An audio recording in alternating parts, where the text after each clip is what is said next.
Assalamualaikum warahmatullahi wabarakatuh. Perkenalkan, nama saya Dinda Sabrina dari kelompok Ibnu Sina absen 11 angkatan 16. Di sini saya membuat video ini untuk pemenuhan tugas P2KK. Nah, di video ini saya akan membahas tentang sikap ilmiah. Seorang ilmuwan atau akademisi harus memiliki sikap ilmiah.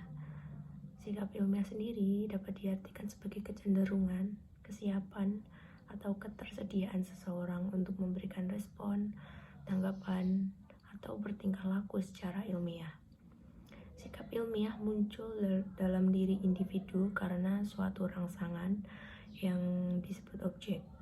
Rangsangan itu menimbulkan respon yang konsisten, baik positif ataupun negatif, baik setuju ataupun tidak, baik langsung ataupun tidak langsung bagi individu yang bersangkutan.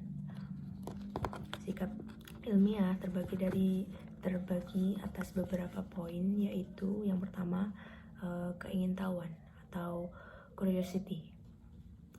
Berkembangnya ilmu pengetahuan tidak lepas dari dorongan atau hasrat ingin tahu yang merupakan sifat dasar manusia. Rasa ingin tahu itu fokus tentang bagaimana sesuatu itu ada, diwujudkan dengan selalu bertanya-tanya tentang berbagai hal. Jika mengetahui masalah baru, suka mengajukan pertanyaan tentang objek dan peristiwa, menggunakan indera untuk menyelidiki masalah, menunjukkan gairah dan kesungguhan dalam menyelesaikan eksperimen. Yang kedua, spekulatif. Spekulatif yang dimaksud BAM adalah usaha untuk terus-menerus mencari solusi di setiap permasalahan yang ada. Masyarakat akademik tidak dianjurkan untuk berpuas diri dan dianjurkan untuk terus memberikan hipotesis-hipotesis baru demi perkembangan ilmu pengetahuan. Maka dari itu, spekulasi sangat penting bagi para ilmuwan dan para akademisi. Poin yang ketiga adalah kemauan bersikap objektif atau willingness to objective. Objektivitas adalah salah satu macam dari sikap subjektif. Objektivitas harus dianggap sebagai hal yang mendasar agar menjadi ilmiah. Tanpa subjektivitas, mustahil ada objektivitas. Menurut BAM, kemauan untuk bersikap objektivitas terdiri dari 1. Kemauan untuk memiliki rasa ingin tahu berdasar kegiatan ilmiah dimanapun berada. 2. Kemauan untuk bertindak berdasarkan pengalaman dan akal. 3. Kemauan untuk menerima data dengan sikap terbuka. 4. Kemauan untuk diubah oleh objek. Yang kelima, kemauan untuk salah, berpegang teguh pada metode trial and error. 6. Kemauan untuk tetap teguh, konsisten, dan tidak mudah menyerah. Nah, sikap ilmiah yang poin keempat adalah terbuka atau open-mindedness. Keterbukaan menjadi kunci pembuka perkembangan ilmu pengetahuan. Bersedia mendengar argumen orang lain meskipun berbeda dari yang dimilikinya. Terbuka termasuk kemauan mempertimbangkan semua masukan mengenai hipotesis, metodologi, dan bukti relatif terhadap masalah. Poin yang kelima, menangguhkan penilaian sampai bukti terkumpul atau willingness to suspend judgment. Bila penyelidikan tentang suatu objek atau masalah belum mencapai hasil yang diinginkan atau pemahaman yang diinginkan, maka seseorang tidak boleh menuntut jawaban yang lebih dari yang didapatkan. Yang keenam, bersifat sementara atau tentativity.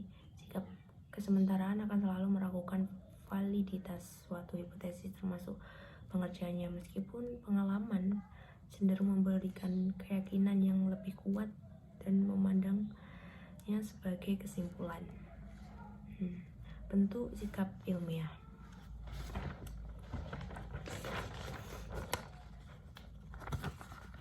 Bentuk ini adalah paparan bagaimana sikap ilmiah dibentuk dalam lingkungan akademis yang beberapa hal praktis dalam membentuk sikap ilmiah. Yang pertama, dianjurkan berpikir kritis dimanapun berada. Dunia perkuliahan adalah suasana yang kaya dengan ilmu, literatur, dan sumber belajar. Maka mahasiswa dituntut untuk belajar dan terus belajar.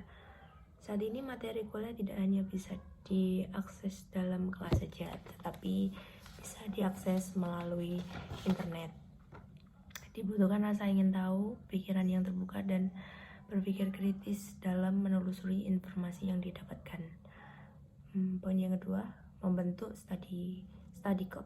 Kelompok belajar adalah salah satu metode belajar untuk meningkatkan sikap ilmiah. Namun harus memperhatikan jumlah anggota belajar agar tetap efektif. Poin yang ketiga yaitu pengetahuan non-ilmiah dan ilmiah.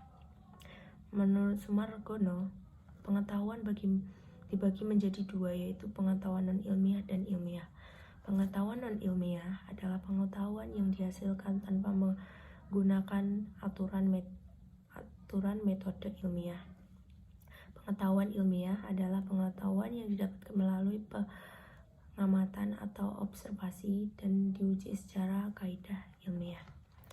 Pengetahuan non-ilmiah bersifat reflektif yang ditangkap melalui panca indera berdasarkan apa yang terjadi dalam kehidupan sehari-hari.